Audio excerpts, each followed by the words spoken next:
So I want to talk for a few minutes about developing cultures where people know they're beautiful. In Proverbs 22:6, I bet we can all quote this even though some of us may not know what the address is.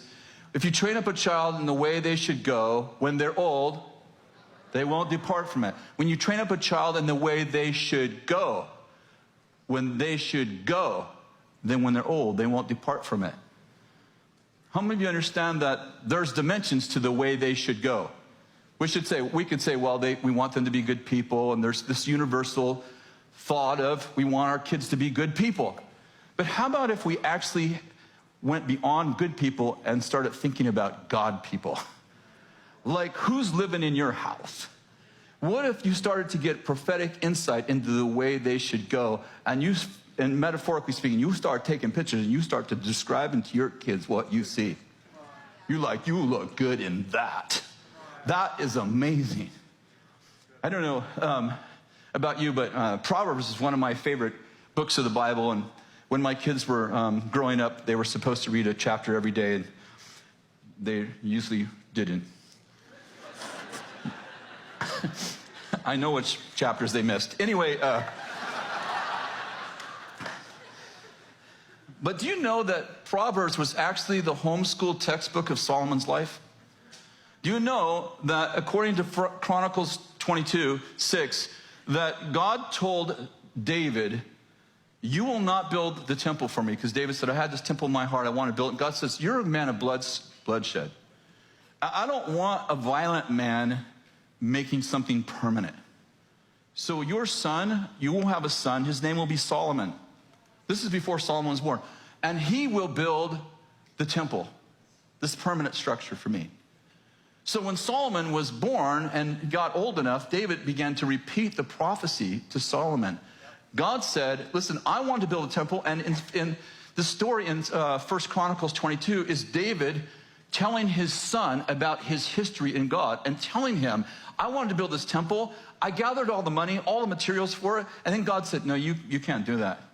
But you're going to have a son, his name's going to be Solomon. And then we named you Solomon.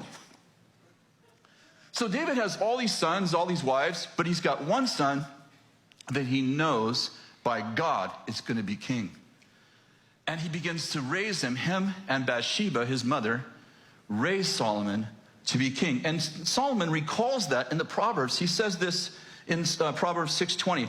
My son, observe the commandment of your father. Do not forsake the teaching of your mother, repeating what his mother and father taught him.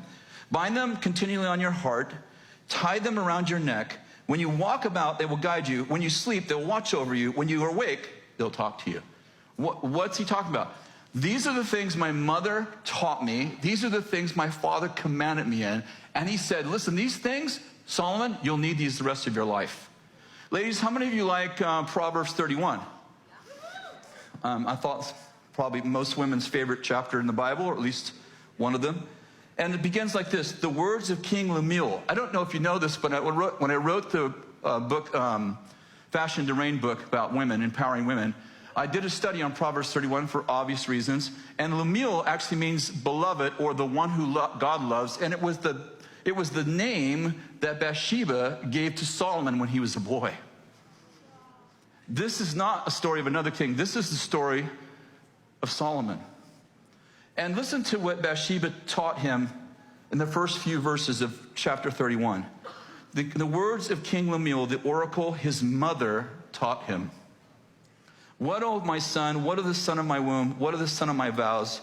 Do not give your strength to women, or your ways to that which destroys kings. Why do you think she told him that?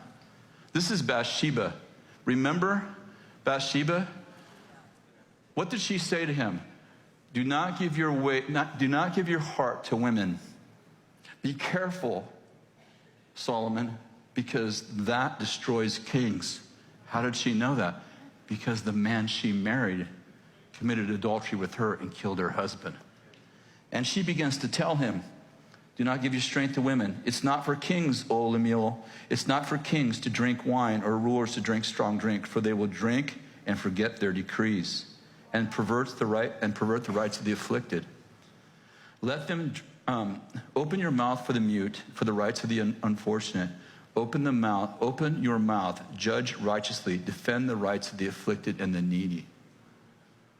And it goes on, and you know this is a beautiful chapter. But here's my point. How would your life change? How would the life of the people that you were around change if you saw them the way God saw them, and you began to see them, and you began to speak to them, not as they are, but as they're called to be? One of the quotes we repeat often is Ellison Armadine's quote. She's one of our students who eventually was the editor for 3 of my books. And Ellison mentioned, when she was in school ministry one time, she raised her hand and she gave me this quote. She said, "I love to listen to other people's prophecies." I said, "You love to listen to other people's prophecies? Why?" She said, "So I treat them not as they are, but as God sees them, and I invite them into their destiny."